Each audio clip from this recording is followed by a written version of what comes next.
السلام عليكم ورحمة الله وبركاته. أهلا ومرحبا بكم وحلقة جديدة من جوه جول مع يحيى. امبارح كان في مباراة مهمة جدا ما بين النادي الأهلي ونادي بيراميدز في نهائي كأس مصر لموسم 2021-2022. المباراة انتهت بفوز النادي الأهلي 2-1 على نادي بيراميدز ليتوج بكأس مصر رقم 38 في تاريخه. ابتدى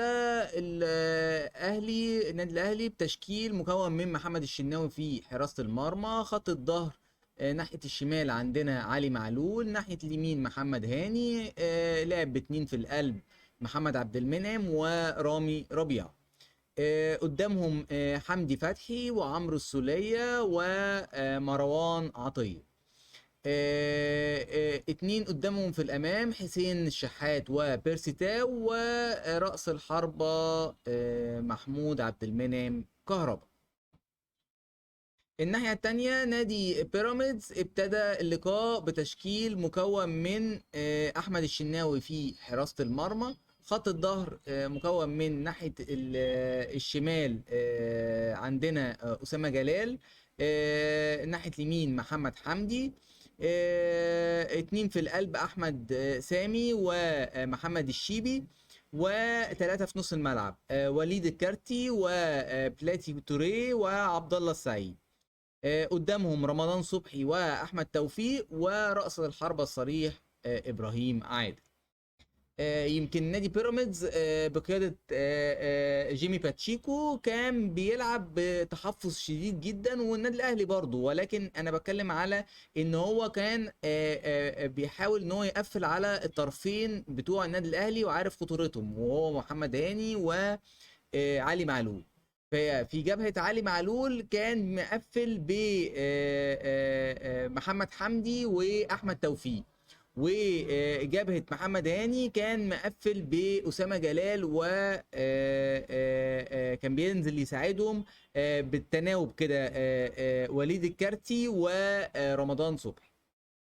فبالتالي كان المباراة كانت يمكن أخدت تقريبا أول نص ساعة كانت مقفولة تماما، حتى ابتدى بقى النادي الأهلي إن هو إيه يضغط ويحاول إن هو يحرز أهداف. ابتدى اللقاء زي ما قلت لحضراتكم كان مقفل تماما، ولكن جاء في الدقيقة 23 تغيير اضطراري للنادي الأهلي، وهي إصابة رامي ربيعة بعد ما اشترك مع رمضان صبحي في كرة في الهواء كده، عمل له زحليقة كده ونزل على كتفه وراسه، واتغير في الدقيقة 23 ونزل مكانه ياسر إبراهيم. في الدقيقة 37 ضربة جزاء لنادي الأهلي من كرة عرضية من عمرو السولية جت في إيد أسامة جلال، ولكن الحكم بعد ما احتسبها ضربة جزاء رجع للفار ولغاها بعد ما قال ان كوره جت في صدره وما جاتش في ايده. في الدقيقة 44 كورة كده عن هجمة عنترية عن طريق عبد الله السعيد اللي اخترق وعلى حدود منطقة الجزاء يشترك معاه محمد عبد المنعم، ولكن الحكم بيقول كمل، ولكن اتصاب فيها عبد الله السعيد وخرج على اثرها بين الشوطين من الملعب، ونزل مكانه اسلام عيسى. الشوط الثاني الدقيقة 57 عمرو السولية بيطلب التغيير بعد ما حس ان في اصابة في رجله، ونزل مكانه محمد مجدي قفشه. وفي الدقيقة 63 أسامة جلال اتصاب برضه في كورة ونزل كريم حافظ. وأنا بقول لحضراتكم يمكن أنا مركز لأول مرة إن أنا بتكلم على الإصابات، لأن عاوز أقول لحضراتكم إن كان اللقاء كله التحامات شديدة جدا وكتيرة جدا، وكان في خشونة في اللعب. في الدقيقة 72 يأتي هدف نادي بيراميدز. يعني نادي بيراميدز ابتدى بتهديف، وكرة كانت فاول من ناحية اليمين بيلعبها محمد الشيبي على داخل منطقه الجزاء، تنزل على راس احمد سامي المدافع اللي يلعبها ترتطم في العارضه من ناحيه الشمال كده، تنزل على راس وليد الكارتي اللي يحطها على يمين محمد الشناوي محرزا الهدف الاول لنادي بيراميدز. ولكن نادي بيراميدز ما لحقش يفرح، ففي الدقيقه 74 ضربه ركنيه من ناحيه الشمال يلعبها محمد هاني بيمينه، تعمل الواو كده داخل منطقه الجزاء، يطلع براسه ياسر ابراهيم يلعبها في المرمى بعد طلوع خاطئ من احمد الشناوي حارس مرمى بيراميدز. تلاقي كهربا اللي يحطها في المرمى محرزا هدف التعادل للنادي الاهلي. ولكن طبعا الكوره كان فيها شك في انها فيها اوفسايد، ولكن رجع كابتن امين عمر حكم المباراه الى الفار واكد انه كان متغطي كهربا باتنين لعيبه مش لاعب واحد.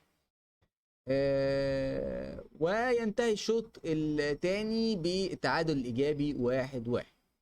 ثم الوقت اللي ابتدينا لعبنا شوطين اضافيين. فضل النادي الاهلي يمكن ضاغط في الشوط الاضافي الاول حتى احرز الهدف الثاني في اخر دقيقه من الشوط الاضافي الاول.